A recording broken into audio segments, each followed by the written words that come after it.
DJI has released a new firmware for the Phantom 3, and in its changelog it says that it improves compass accuracy and fixes some issues of images being corrupt in rare occasions. So I'm going to give this firmware a go. It also does not include any kind of geofencing. That is only beta for now, so it's not included in this. So why not test it? I'm going to use the SD card which came with the Phantom 3, and I'm going to insert it into a SD card reader.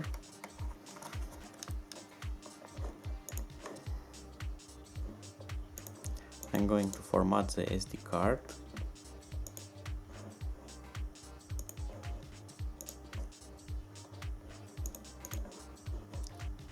I have already downloaded the firmware, and now I'm going to copy it onto the SD card, into the root of the SD card.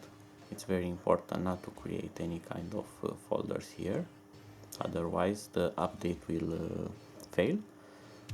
So I'm going to click on Save Disconnect.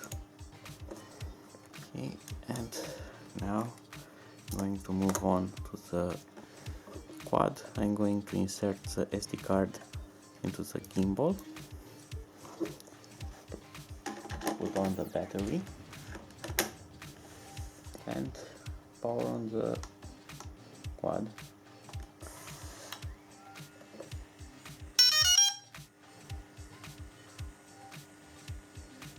And now let's see if the update starts.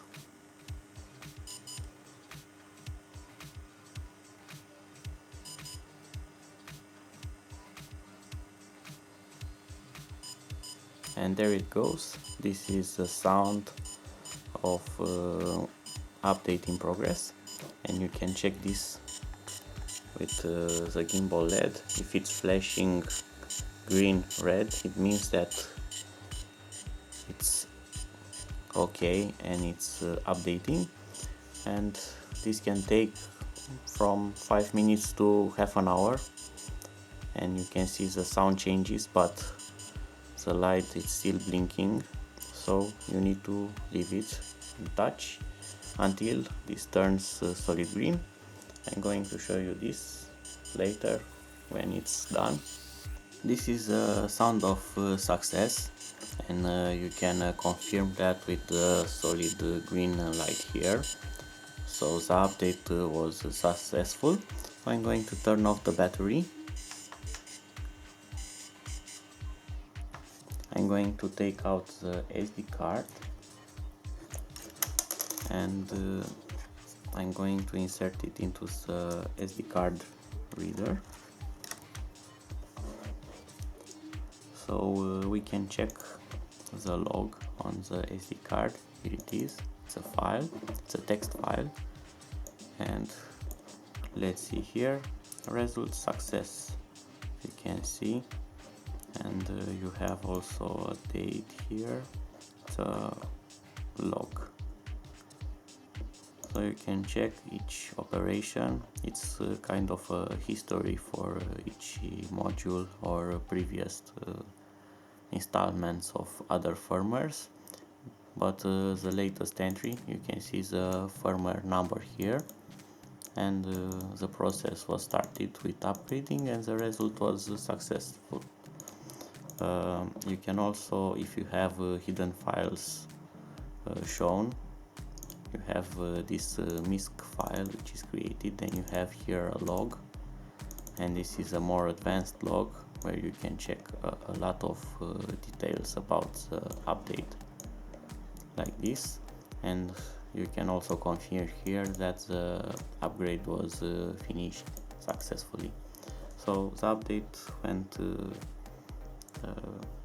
good this time, and it took around 10 minutes, so it did not take half an hour like previous updates. That was it, very simple to do, and let's hope that this will remove some of the compass errors that some users had.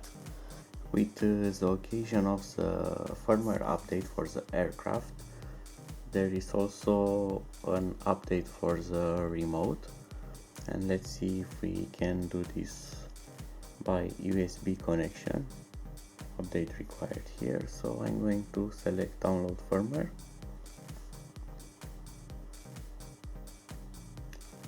Download has started, as you can see.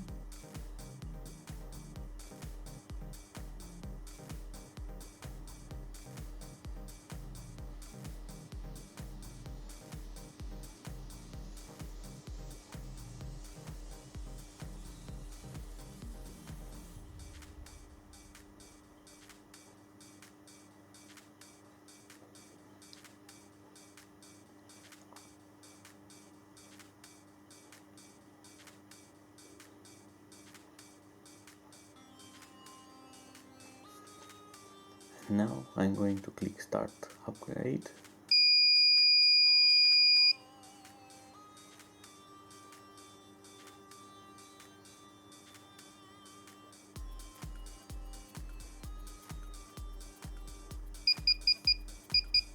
Okay, it didn't want to go the first time, but the retry worked, and it's upgrading, and we have this progress bar, so I'm going to let it run and see later how this has went.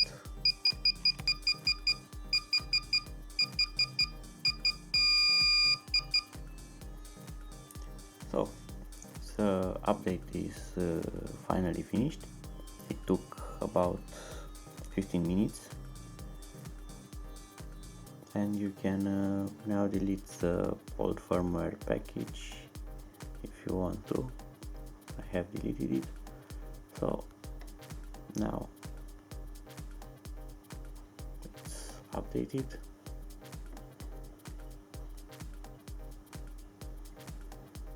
And this update will be removed if I restart the application and if I have internet access. So that was the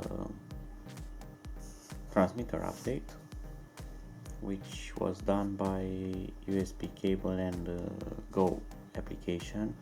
I didn't use a USB stick, and this is a early model transmitter which at the beginning was only updatable with USB sticks or SD card readers. So that was it. Bye bye.